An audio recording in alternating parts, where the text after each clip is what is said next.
Our guest in this segment is the treasurer of West Virginia, Larry Pack, who joins us via telephone. Larry, good morning. How are you, sir? Good morning, Rob. I'm very well. I'm enjoying this beautiful winter morning, but all good in Charleston. Well, congratulations to you. I know it was suspenseful right down to the wire for you, Larry. It was. I tried hard not to mess it up, and so we got through it. And but it was an interesting election. I was able to go around and help other people, but I did notice that I wasn't near as stressed as a lot of the other candidates for some reason. Yeah. Larry, what's your secret? Thousands and hundreds of thousands of candidates will be asking you, how do you get by without an opponent? What's your magic? I have no idea. It was very unexpected. When we announced last, I guess August a year ago, there were rumblings of other people running, and that's one of the reasons we got out there. So we thought, well, we better go there and let people know that we were going. So we announced a little earlier than we thought. But I have no idea. You know, when I ran in the House of Delegates, I think there were about 10 people running for one seat, and then all of a sudden, no one shows up. So I'm not real sure, but very blessed, very thankful. Looking forward to getting started with Riley starting out at Congress last week. We had to hurry up and do some stuff last Thursday night for various reasons, but one of the reasons so the state could make payroll on Friday. But we accomplished all that, and it's all good. It's all good. Well, you certainly have the resume for the job, Larry, and a deep understanding of West Virginia's finances. Tell me how that will help you in your job as treasurer. I think so. You know, it's not only being a CPA practicing for a number of years, and then also being in business for number of years. I mean, for 40 years, that's the two things that I did. But over the last 4 years, as delegate, House delegate member, senior advisor for Governor Justice, and then also Secretary of Revenue, it's really given me an in-depth look on how the state of West Virginia spends money and takes money in and borrows money and invests money. So it's almost been like a primer, like a prep course. I remember the first day I walked into the House of Delegates. You know, I thought I knew how government ran, and man, I've really had an education the last few years, a good education. So it really does give me a jump start, because I do understand a lot about how government works.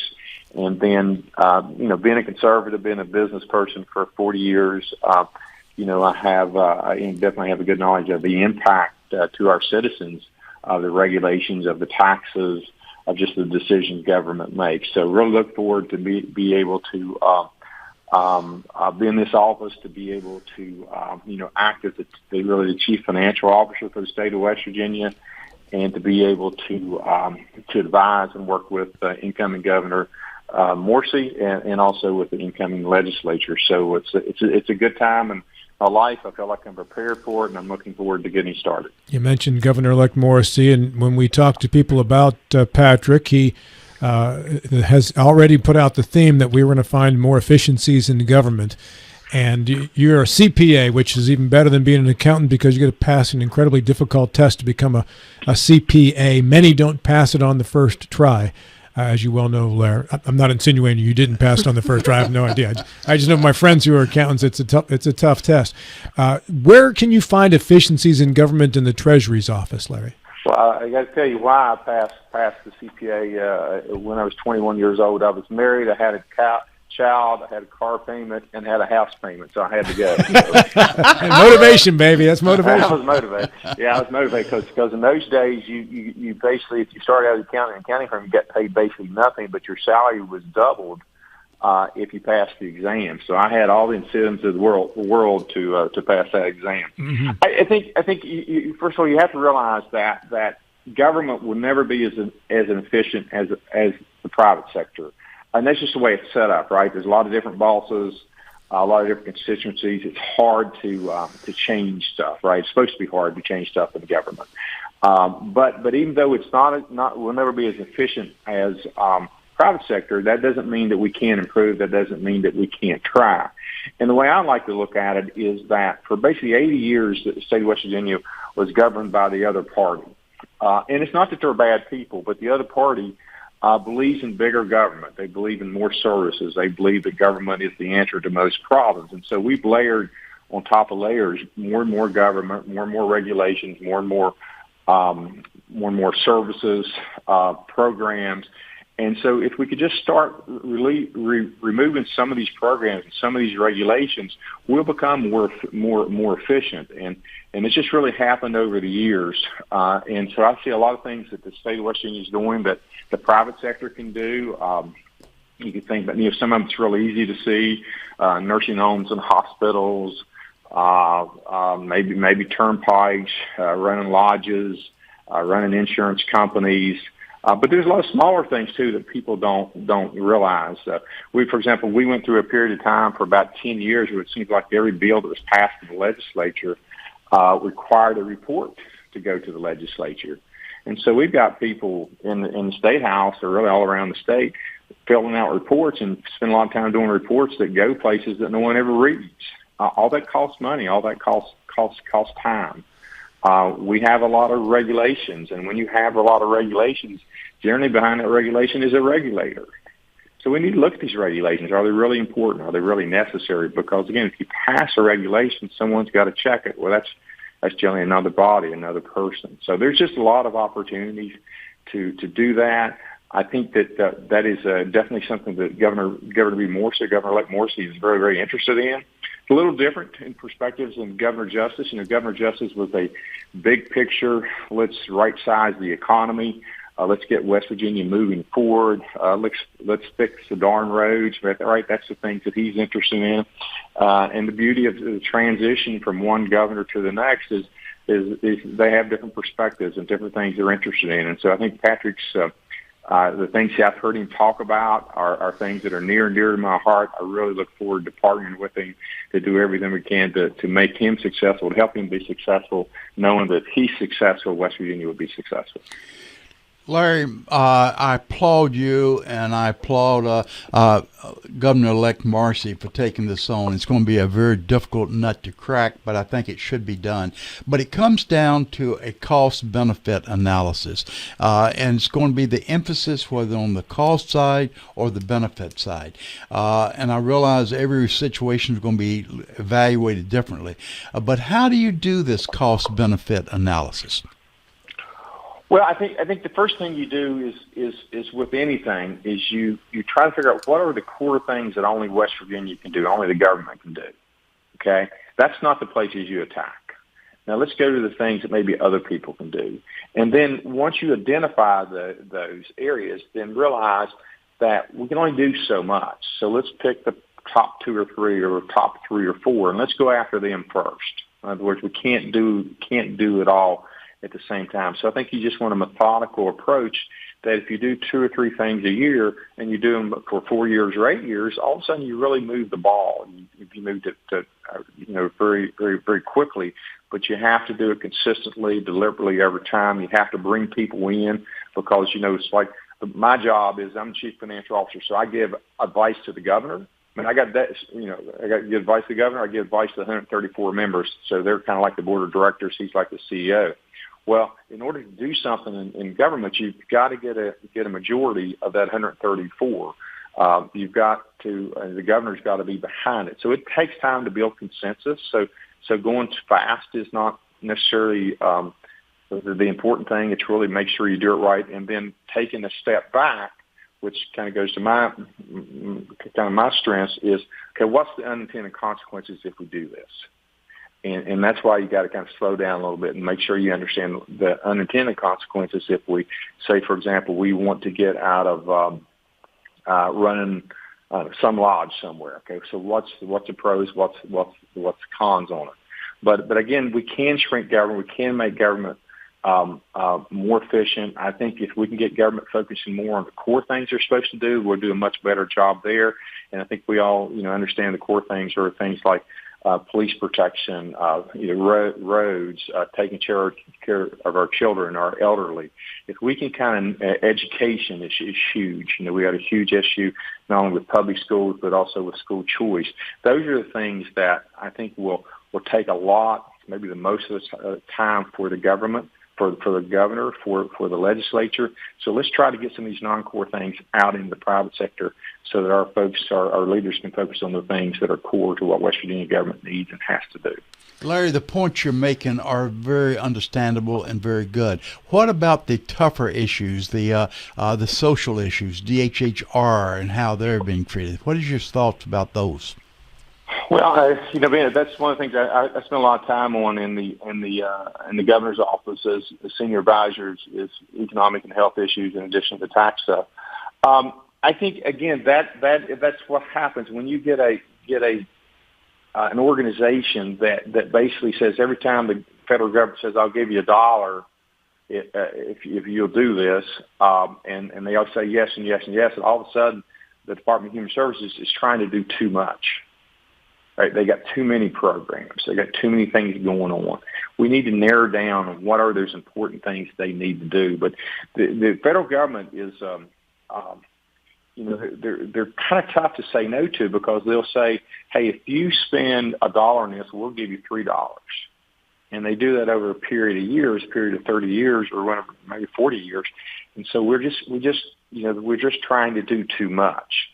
We know the important things to do, which is, to make sure that the people who can't afford health care, they get health care through Medicaid. We understand that we have to do a better job with CPS workers. We need to do a better job with adult protective service workers, something that's really near and dear to me because that's what I did for 20, 30 years. But some of this other stuff maybe we don't need to do. And so it's really kind of looking at all the different programs that we offer and just try to narrow those down to make sure we get down to the core because, it's just like our homes, like our own businesses. We know if we focus on the core things that we're supposed to do, we get those done. We get on some of these ancillary things and then we kind of forget the core. So there's really a lot of things that need to be done. And I think we can do. The legislature took a step a few years ago of trying to split up, the Department of DHHR. They didn't split it up to save money. They split it up so that we could better deliver those services and better evaluate the services that should be delivered. So I kind of applaud them for doing that. And Governor-elect Justice has brought a new leader in for the Department of Human Services whose name escapes me right now, but has a lot of experience in other states. So we really look forward to new views and new ways of looking at things. So we can do a better job. We will do a better job. The other thing I'm feel really strong about when it comes to DHR, and I'll do that for other agencies as well, is we can't have a one-size-fits-all program. We can't have we're going to pay everybody the same amount of money, whether they live in, I'll say Union, West Virginia, which is a little town I love a lot in Monroe County, or in Martinsburg. We've got to give the local areas more flexibility to meet the needs of the area. And so we've got to get away from all this one-size-fits-all stuff. I think that really would help us attract talent in these various areas because we have different economic areas, and it costs more to live in the Eastern Panhandle or Morgantown than it does in Southern West Virginia. We need to recognize that and build some flexibility into these different agencies and budgets. Were you referring, Larry, to Tom McCaffrey or to Alex Meyer? Were those one of the names you're looking for the health department? I think Meyer is the DHHR, but don't hold me to that. But again, that goes to the beauty of a change in administrations, and we get different ideas and different views and perspectives. So I'm very excited to see the views and perspectives that they will bring in. I look forward to working with them. But we can do a better job in that area. We will do a better job in that area. And there's also some hope from the federal standpoint that through President Trump and some of the things he's talked about and his folks talk about is giving the states more flexibility. Because generally, when the feds give you money, they don't only give you money, they give you now the rules of how to apply that money. So more flexibility would help us better deliver services in West Virginia. So we're very hopeful that will come along as well. Yeah, that's the reason why so many states want to get rid of the Federal Department of Education because of all the strings attached with the funds. Mm-hmm. Hey, Larry, local decision is always better, always better. Before we run out of time, I want to give you a chance to talk about the 529 program and the contest that you have. Yeah, that's exciting. The first time I've got to participate in it myself. But this contest is in its 18th year, and it's basically When I Grew Up essay contest, and it's a way to get our young kids to focus on higher ed, focus on what they want to be and what they're thinking about wanting to be, but also get them and their parents focused on saving money for college. So it brings a lot of energy, a lot of awareness to this program for people at a young age and young parents. So we look forward to doing that. So there'll be money awarded both to the students and to the schools. It will be the deadline to enter is February 28th. So we got about 7 weeks, but we really look forward to that. Smart 29 is something that was very important to my family. I was very thankful that we did it. We started doing it many years ago. I think we started putting in $100 a kid, way back when. And having 6 kids, that $100 hurt. But when they finally went to college, it really came in handy. So excited to get that started, and look forward to reading those essays, because I'm sure there's going to be a lot of essays that really will touch my heart and also give me a lot of energy and confidence in the generations to come. Maria. So, Larry, talk a little bit about, are you optimistic? Because I've heard sort of a distinct sort of change. Obviously, when you have a change at the top in the governor's seat, things looked all rosy. And certainly you worked for this administration, and now it's more like, well, we're going to have to tighten belts and we're going to have to buckle down, and let me see what other terrible comments I can make. But talk a little bit about your feeling about optimism financially for the state. Yeah, thanks for your question, Mary. I'm very optimistic, but I do see the tone. The difference in tone. A lot of it's different personalities. Governor Justice is glass is not half full; it's pretty much overflowing, right, on any day, and that's him. And I think that the governor-elect is a little bit more careful, is a little bit more cautious, just from a personality standpoint. From the state of the West Virginia economy, our economy is really the best that I can remember in my lifetime. It is more diverse than we've ever had before. In years past, we've had good years and good seasons, but it's generally been tied to the fossil fuel industry. This is not what this is. This is we're strong today because of the growth in the Eastern Panhandle, because of the growth in the Morgantown, Harrison County area. And then what we see in the future, we see Nucor coming to Mason County and basically just changing the trajectory of Mason, Putnam, and Cabell County. We see Berkshire Hathaway, what's happening in Jackson County, Form Energy up into the Northern Panhandle. So there's a lot of really good things coming our direction that tells us that we have a diversified economy. It's becoming even more and more diversified. People see the benefits of living in a rural, safer area that is unbounded beauty. So there's a lot of good things going ahead. I think what we see right now, just from a state's budget for the next couple of years, is it's going to be a little bit more lean. And it makes sense, right? Because we passed the biggest tax cut in West Virginia history. I was very blessed to be able to lead that effort for Governor Justice. But it's $1 billion a year, the tax cut, not just 1 year, it's every year. And so we've got to kind of adjust a little bit, and I think we're going to see that over the next couple of years. And so when you vote for tax cuts of that significant, when you say, hey, we want to be competitive with our surrounding states on personal income tax, we eventually want to eliminate personal income tax, what we're also saying is we're going to reduce the size of government.